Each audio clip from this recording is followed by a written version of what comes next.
Hello, and welcome to Bell on Earth. My name is Cassidy, My name is Casey. and together we are the Bell Sisters.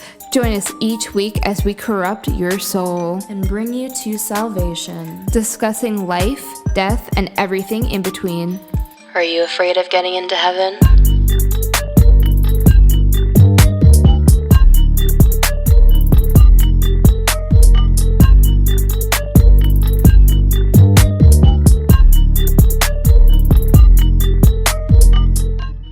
Hello, Hello and welcome back. to Bell on Earth, the podcast. This week we're asking, are you ready? Serious dance. Wait. No, that wasn't it. I know you see me standing there. Do I look good, my dear? And some I grown look men good would say yes. today? Yeah. Yeah. So, this episode, we're going to talk about something very topical and very in the news right now. And that's the Quiet on Set documentary, as well as some other commentary that we have on some other stuff that I feel like we've been personally, talking about and, researching for quite a while now. Yeah, mainly just, the overarching subject of, Child disgusting abuse. behavior, Yeah. especially mainly against minors in the entertainment industry, like Hollywood and that kind of bullshit. Yeah, for sure. So, I do think that, I guess we'll put a little bit of a trigger warning is that we're going to get into some crazy, gross stuff. And if that's not, the headspace you're in, you can turn it off. It's fine. It's fine. yeah, and I mean, by now, even if you haven't seen it, I would think that most people have heard about the Quiet on Set docuseries, have at least, some knowledge, especially when, the Me Too movement came around, of, the type of shit that goes on in the, Hollywood industry. Mm-hmm. And so, if that's not the kind of stuff that you're trying to listen to today, then don't listen. Yeah. But understand that, that's the subject matter, and that's what we're going to be talking about. And I feel like there's no other disclaimer that we really need to have. No, not at all. And, listen, I truly understand it's a rough topic, but at the end of the day, it's super important to talk about this stuff because, the reason that this stuff is, such a big deal right now is because it's been locked up and not talked about for so long. Yeah. And, I mean, realistically, it's kind of been talked about for a while now, which we'll get into. But It's also something that, a lot of people just don't feel like they can come forward about and, feel like they've been silenced over. And, that's part of the problem. And, I get that, not everyone can deal with it, but we still need to, talk about it. And we still need to, support people and also, especially children, get people the help that they need and allow them the space to come forward about their interactions and the things that have happened to them. Yeah. And also, be as they kind of have worded it in these documentaries as the open secret. Yeah. Where it's it wasn't a secret. It was something that everyone knew about and maybe even would talk about, but no one would ever do anything about it. Mm-hmm. And not only do we need to acknowledge and help the people who were affected by it in the past, but also come to the understanding of when nothing is done about it, we all just try to look at the past and be like, oh, that sucks, and then do nothing to move forward and prevent this kind of behavior, then it's going to continue to happen. And it's still happening right now, I can tell you that much. Even if it's not these specific people, these are the types of people, these types of positions that ends up becoming the case, and it just becomes a cycle. Yeah. And yeah, it's great to be aware and spread the truth and understand and again, help the people who have been affected previously, but it kind of means nothing if you don't prevent it for the future children. No, we're gonna go through it. absolutely. Yeah. That's so important. I think to piggyback off of what you're saying, like it's also important to hold people accountable for not only for obviously like doing horrible things to children or even other coworkers and other stuff, because in the Quiet on Set documentary, it's not just the kids who were abused. It was also other adults as well and stuff. And of course, them accountable. But we also really need to hold these people accountable who are silent and allowing this stuff to happen and who know what's going on, sometimes directly or indirectly. And by directly, I mean like they're compliant with it, like they're enabling it and helping it happen. And then there's also people who are more indirect and just have heard rumors or know that something fishy is happening or see like weird stuff happening and still stay fucking silent about it. And it's honestly incredibly gross on both sides. Like obviously the predator is the one who's the grossest in this situation, but the people who stay silent and enable these people and these behaviors are just as culpable as anyone else in this situation. Like, how the fuck are you going to sit there and like stay quiet about this? Or like, and we'll get more into it, but like, how are you signing off on some of these things that are in these fucking TV shows? Like, what the fuck are you doing? Or like the people who are signing like NDAs.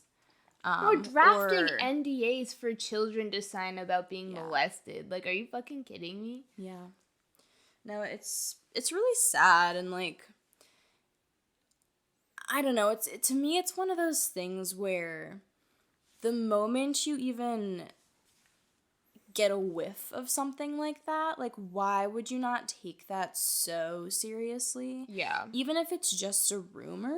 Yeah. It's like, well, where's that rumor stemming from? Because I'd rather find out that it was just like a lie that someone made up versus hear about it, not do nothing about it, and then someone ends up completely traumatized and someone else gets away with like absolutely horrific behavior. Yeah, exactly. That's exactly how I feel. And like, I do believe in like, not guilty until proven guilty or whatever. But at the same time, You mean innocent until proven guilty? I mean, I guess not guilty is the equivalent. But... well, okay, whatever. I couldn't think of the word, bitch.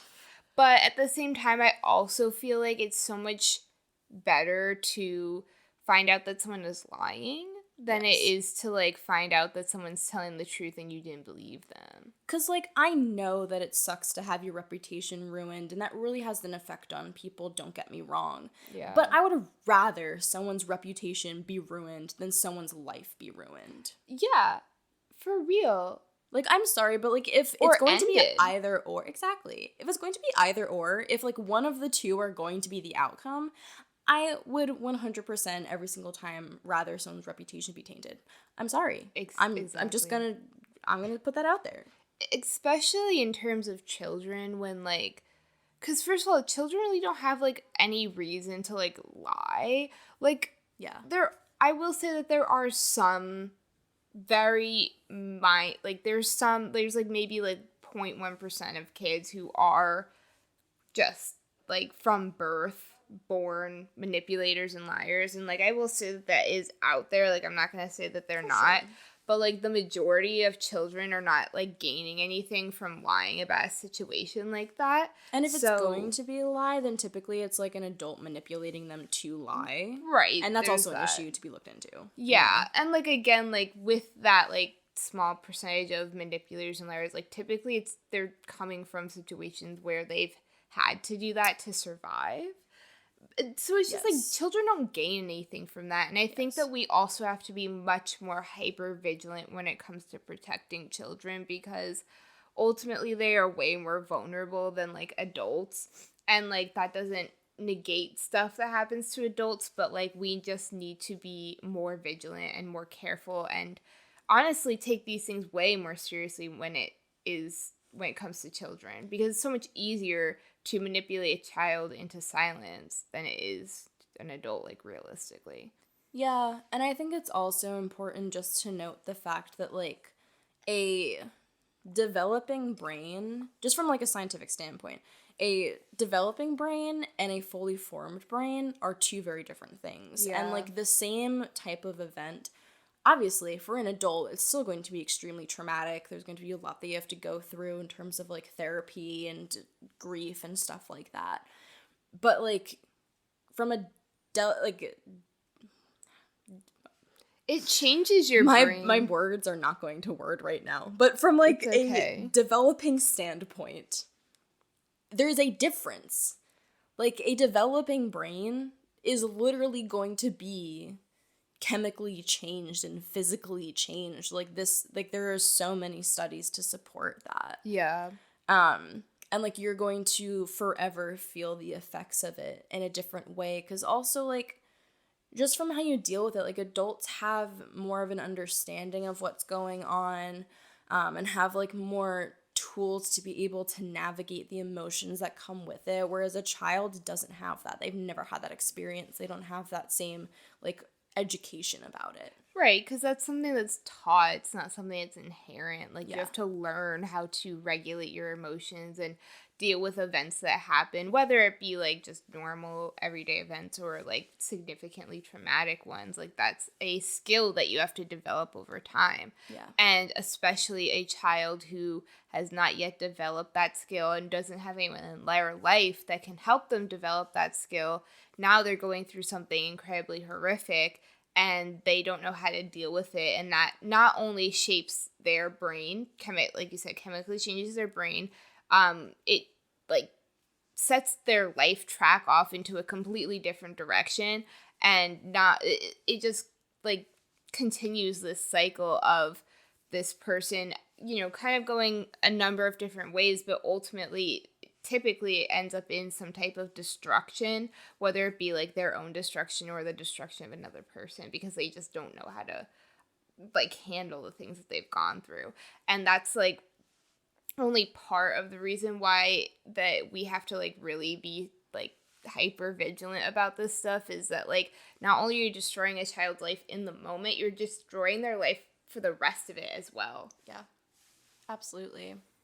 And like this topic in particular has such a unique standpoint, because obviously like any abuse of any kind under any circumstance like towards children is going to be really harmful, but like there's this unique perspective of like these children are literally working.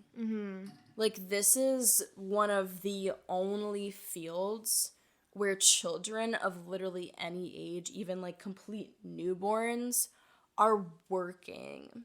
And I know there are some regulations and some laws, but like, let's be real. If like Nickelodeon, one of the biggest studios, is not like following the correct labor laws very clearly, like who's to say any of them are? Right. Like a law's a law. Like a law is like kind of meaningless unless it's like actually like enacted And enforced.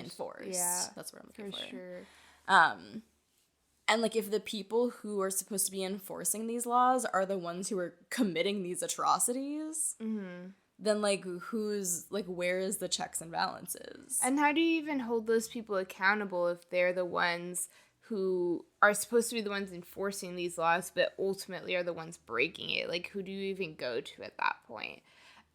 And I think in a lot of instances, like, we see that realistically, like, the only real course of action a lot of these people have is to tell their story to the media. Yeah. Which is so, I don't know, it's just so disgusting that, like, that's where we have to go, is we have to, like, out these people about how abusive they are, instead of, like, having, like you said, checks and balances that's holding people accountable to actually, like, taking care of the people who are working, particularly the children who are working.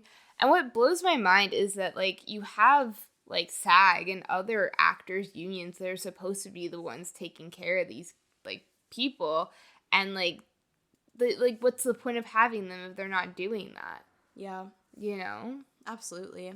And like unfortunately in this circumstance, like there's just so much wealth and power and influence that like it's it's hard, like, regardless, but it's really hard to come after these super powerful people because they have powerful people behind them. Yeah. Who are able to, like, do these, like, hush money deals and NDAs and, like, hire the best lawyers and cover up things and, like, pay people out and whatever it may be. Yeah.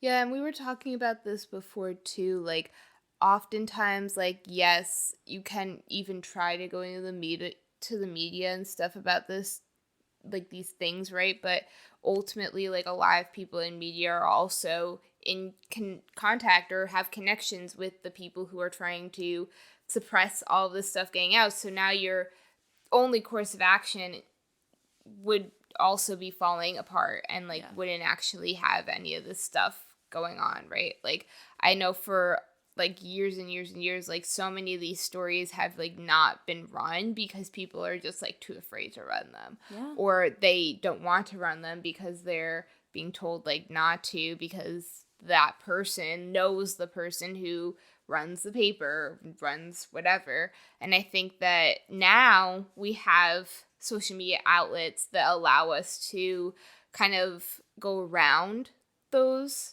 institutions where like no one really has control over what I post on TikTok. You know, like I can post whatever I want or on Instagram and like I guess it could get deleted, but like, you know, there's a lot more power in the hands of victims and survivors when they can go onto Twitter like Amanda Bynes did or like Corey Feldman did, and instead of going to like some of these places that won't ever tell or run their stories.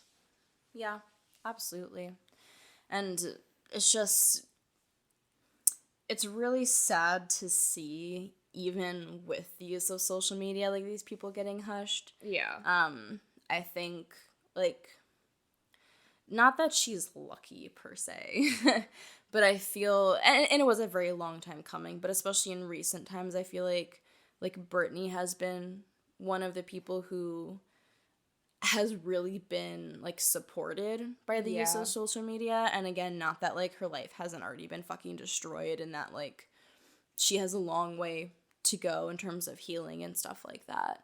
But honestly, like I'm glad that things are coming out now, but like Amanda Bynes, like her story always upsets me so much because she really tried to speak up, and some people would listen, but like most people would kind of just be like, she's going insane. Mm-hmm. Yeah. And it's like, well, number one, she is like telling her truth, and there's a lot of that, but like, I'm sorry, even within that, like, who the fuck wouldn't go insane after all of that? I was gonna say the same thing. Like, yeah, she is going insane. That doesn't mean she's not being honest and telling her experience. Like, that shit would make anyone insane. Exactly. Like, what the fuck are you talking about? Like and she was calling Dan Schneider out by name. Yes, she like named years people. ago.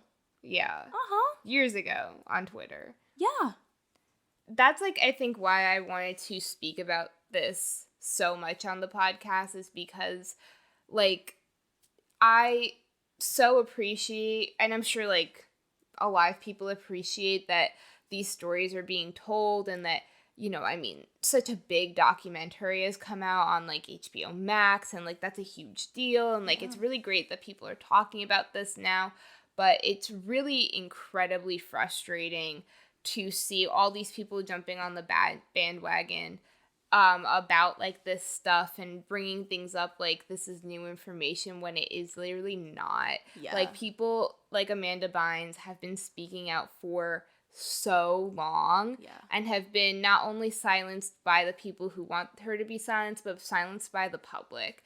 And it's just incredibly disgusting that now all of a sudden there's a new little documentary out and it's cute and it has the flash cuts and blah blah, and you know, not cute, but you know what I mean, like it's a like tell-all documentary. It's something fun and entertaining to watch. Yeah, exactly. And like now we're gonna take this stuff seriously compared to when people have been speaking out about this for fucking forever. Yeah. Like I remember on tumblr.com, like people were talking about how creepy Dan Schneider is and how all of his TV shows have feet in it, and it's really weird. And which I'm sorry, but even as a child, like obviously like, I didn't like comprehend any of it, but like I do remember some scenes, especially like the ones of like Ariana Grande that go around. Yeah. Where those like weird clips where she was like on her bed and Victorious like doing those weird cameos, like those in particular always made me like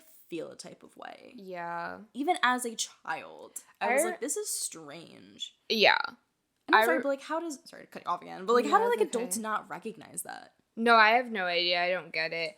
But I just specifically remember this one scene in iCarly where Miranda Cosgrove like came in like to the house with Jeanette McCurdy, and they were talking about like Build-A-Bra, which was supposed to be a store.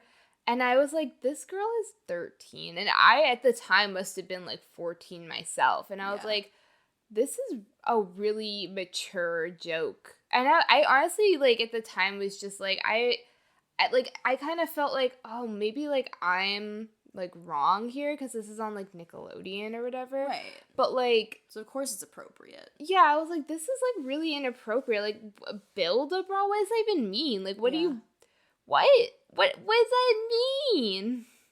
No, it was like there were a couple jokes that, you know, like there are some things that I recognize when we were younger, but there are like other things that I look back now and I'm like, it's not even, like, for example, like I've watched old episodes of like Powerpuff Girls and there were jokes on it that were like adult jokes, but it wasn't like inappropriate to the point that it feels like predatory.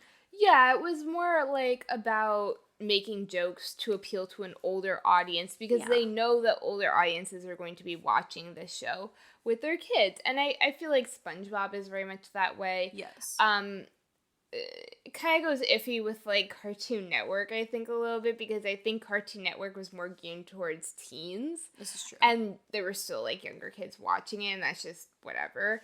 But there's a lot of stuff in particularly Dan Schneider's shows that are incredibly inappropriate and directed at kids because it's supposed to be a joke that kids are gonna laugh at. Like, having stuff squirted all over the face, like, that's supposed to be a joke for children. It's definitely not meant to be like a little in with like the parents, you know, like it's especially to like the shows that Dan Schneider is making, they're not meant to necessarily be watched as like a family. Whereas like cartoons, things like that, like things that are a little bit like younger, right? Like that stuff is meant to be watched as a family. And so it's just kind of like, oh, like having these cute little jokes in it, it's like, you know, play for the parents. But I'm not like sitting there watching iCarly with like my mom. You know what I mean? Like you're preteen or like, you know,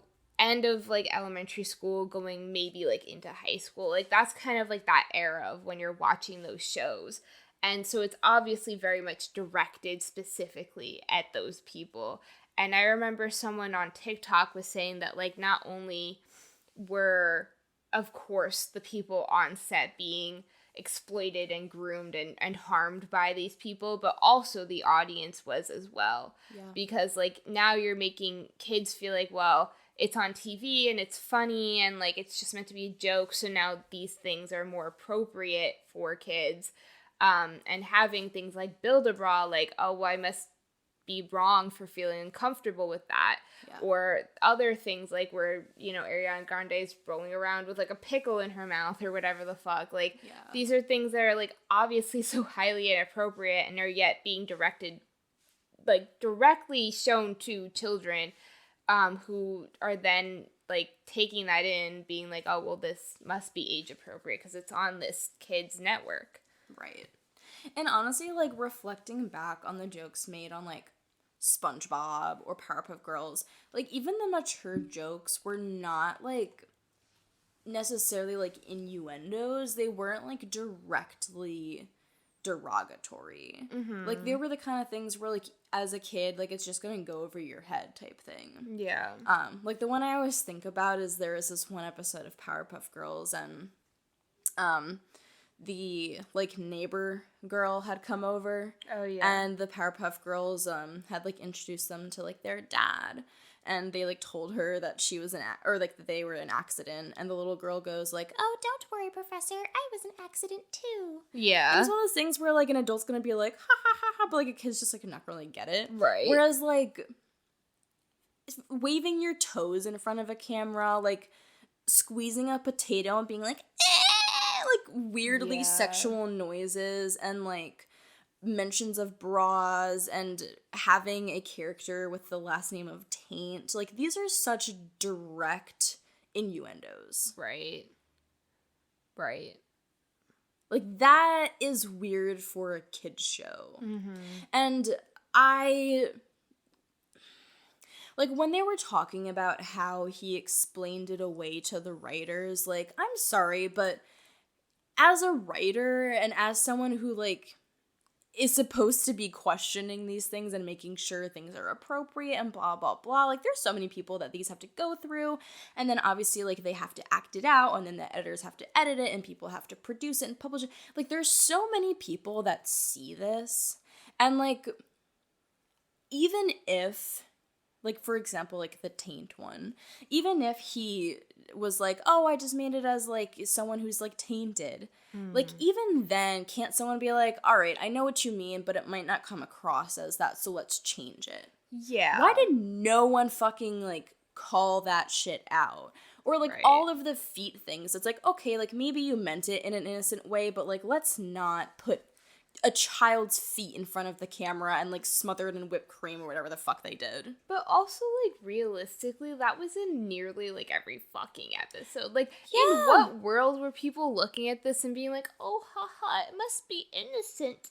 Yeah. Like, are you fucking kidding me? Like, every single fucking show, nearly every episode, if not every other episode, there is a mention or a showing of feet. On camera being smothered in something or licked or painted or whatever. Like, there's constant, like, weird shit going on all the time, and no one's gonna, like, call him out on it. That's weird.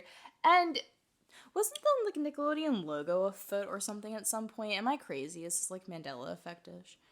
it might have been. Actually, I think you're right. Because I know it was a sure. splat for a long time. It might have also been a foot. But that's, like, where I become very sketched out, because it's like, yeah, we're all talking about Dan Schneider and Brian Peck. Oh, yeah, it was a foot. Okay, that's crazy. And that other guy, I forget his name now, but, like, yeah, like, as we should be talking about these people who have been convicted of, you know, doing horrible, horrible things to children, but, like, why are we not fucking talking about all of the other fucking adults on and off set who let this stuff slide and was just like, oh, that's weird. Yeah. Are you fucking kidding me? Like, are you fucking kidding me? And I guess I don't know, because if you haven't watched the documentary, I highly recommend you go watch it. But in the documentary, they feature the only two female writers who were on, I believe it was the Amanda Show. Was it also All That, or was it just the Amanda Show? I think it was All That, too. Okay. I think, yeah, whatever. But definitely the Amanda Show. But they had these two female writers that they were also abusing them for sure. They would make weird sexual jokes to them. And they made them share a salary. And, like, they made that one lady, like, act out being sodomized. Sodomized. That's disgusting. In front of everyone else, yeah. Yeah. And so like, pressured her into it. I, like, have some sympathy for them and the things that they've gone through. But, like, I also, like, don't get it. And, like, I'm not pointing them out because obviously there's a ton of other writers in the room who should have said something. Oh, for sure. But I point them out because they're in the documentary, and it's just, like, they keep saying all this stuff, like, oh, yeah, like, it was really weird, and, like, we all felt really uncomfortable. But then it's, like, they didn't do anything about it. And they just, like, sat there and they, like, I don't know. It's just, like, is your job really that much more important than, like, everyone's safety? Yeah, for real. Are you kidding me? And, like, the writers, I can kind of feel like, well, maybe they didn't see what was going on with the kids, because it's not normal for, like, the writers necessarily to be, like, on set. But, like, the techs and the cameramen and the PAs and all these other people. There's a lot of people that go into each episode.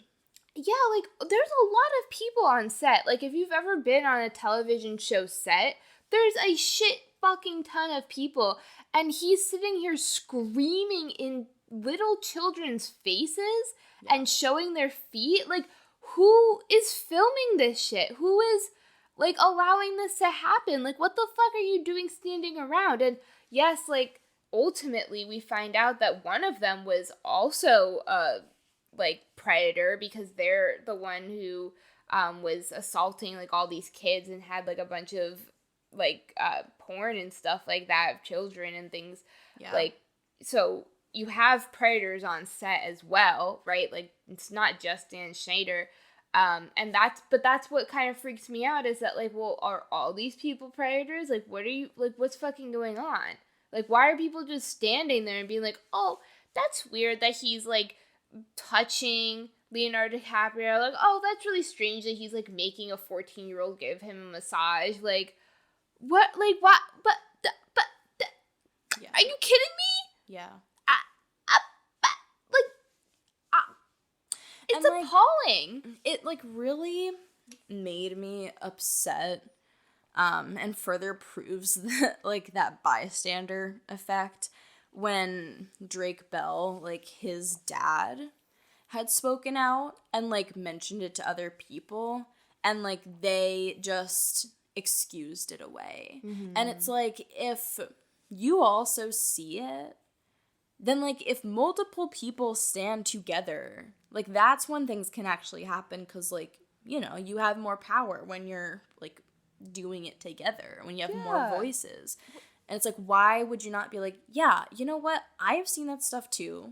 Like, we should do something about it. And, like, we were talking about this before too. Like, none of this was done in private. All of these people knew what was going on. Like, I'm sorry, but, like, it was so obvious. You see on camera, what Dan Schneider is doing to kids. Yeah. You see Brian Peck, like, literally, like, petting little boys just, like, constantly. Yeah. And this is on camera.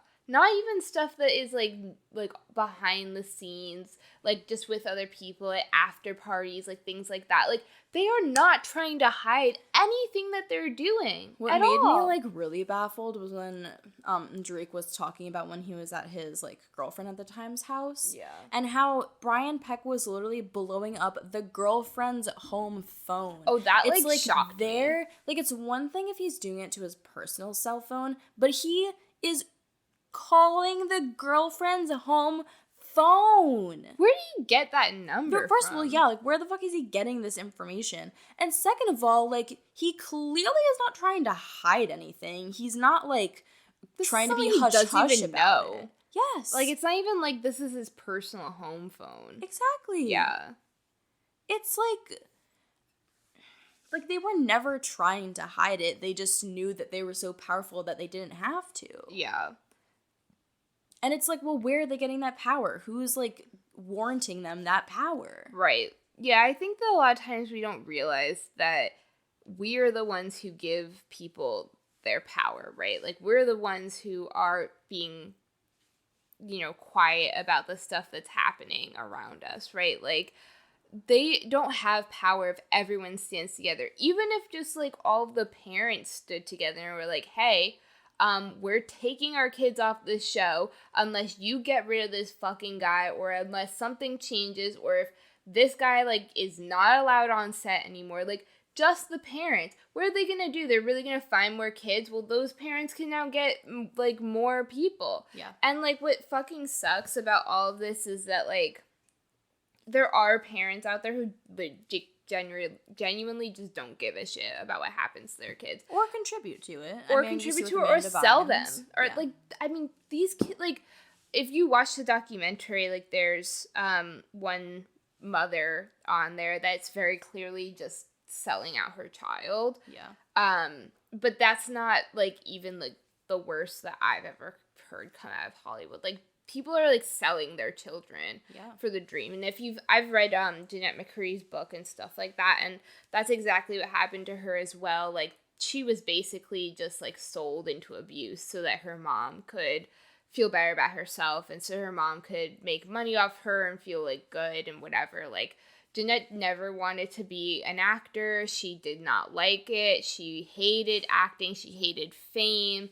She openly speaks about how much she did not want to do it and only did it because her mother wanted her to and basically forced her to. Yeah. You know, and that's, like, the devastating part about things like Hollywood is that people just, like, do not care. Like, I don't know if it just brings out the worst in people or if, like genuinely evil people are just, like, gravitated toward that stuff, but I don't know. There's so much, like, power and money in it, and, like, that's where people, like, if they're not already corrupted, they become corrupted by that kind of stuff, and especially when it comes to children, and that's why it's so, like, so gross that the industry is so lenient about child actors, and, like, to be fair, like, we've never been in the industry, so, like, I know, of course, there are going to be some sets, there are going to be some people who, like, strictly follow everything, are great about it. There are plenty of child actors who had great experiences, and that's awesome. But how is it on some of these, like, some of the biggest sets that have ever come out of Hollywood, how is it that, like, this abuse is happening in such a widespread manner on those, when these are the ones with, like, the most amount of money and the most amount of resources, the most amount of people? Like, I know, obviously, like, that honestly is, like, part of the reason it does happen there. But it's like, if those children aren't protected, then what child is? Right. Like, and then what's even, like, the point? Yeah. I just don't get it. I don't get, like, why we allow children to be harmed, like, what, for a movie? For entertainment? Like, literally for entertainment. Yeah. That's, like, the most disgusting part is that, like, yeah, like, great, it's important to have, like, art and, like, entertainment is, like, a big part of, like, human nature and stuff like that, but, like, at what expense? Especially when it comes to children. Children who now have to, like, go out into the world and, like, still be human beings and are basically incapable of doing so because they've experienced, like, such horrific abuse for literally no reason at all. Yeah. I get that money is part of it and power is part of it, and maybe it's just me that I'm not, like, I don't know, like, enticed by just, that. like, decent people. Yeah, like, I could not watch that stuff happen and be like, but my career. Yeah. My career's gonna die. Yeah. Like, I don't like, care. I'm sorry if my career involves and enables anyone, but especially a child, to be abused and traumatized, then, like, that's not a career that I want. No. That's not, like, the life that I want. Right. Like, no matter how big the fucking dream is, like, I'm sorry, but, like, that just, to me, like, says something about a person. If, like, they're not able to put, like, their morals and ethics above, like, money and fame. Yeah. And such, like, I know they're big things, but it's, like, it's so empty. Yeah. It's empty. It's empty and it's shallow and it's... Yeah. Especially in the face of, like, a child being, like, raped on set, basically. Yeah. Because, like, as we were, like, seeing in these documentaries, like, that's literally what was happening. Yes. We also watched the documentary entitled My Truth, The Rape of Two Coreys, which is produced by Corey Feldman. It's about Corey Feldman and Corey Haim and other child actors and stuff, and they were talking about how, I guess, trigger warning or whatever, but Corey Haim was openly raped on set by Charlie Sheen. Yeah. And in broad daylight. And, of course, I guess we don't know, like, the full entire truth about what happened, but still, like, I don't see how that like, I don't understand how that fucking happens. Like, I just don't get it. Like, how the fuck? Are you kidding me? It's crazy because, like Charlie Sheen, Dan Schneider, like, all these big-name people, like, they're still, like, free. Yeah. After all these people come forward, like, they still have no repercussion besides, like, public shame. Yeah, and, like, even then, it's just, like... They still have all their money and shit. It goes away after, like, it stops being hyped up. Like, in a couple months, we're not going to be talking about Quiet on Set. Like, are you fucking kidding me? And it's just, like, Corey Feldman and, like, there's other child stars as well that have been coming forward, but specifically Corey Feldman has been coming forward for, like, over a decade now. Yeah. And, like we were saying before, like, Amanda Bynes, Britney Spears has come forward about certain things. Jeanette has always been vocal. Who? Jeanette.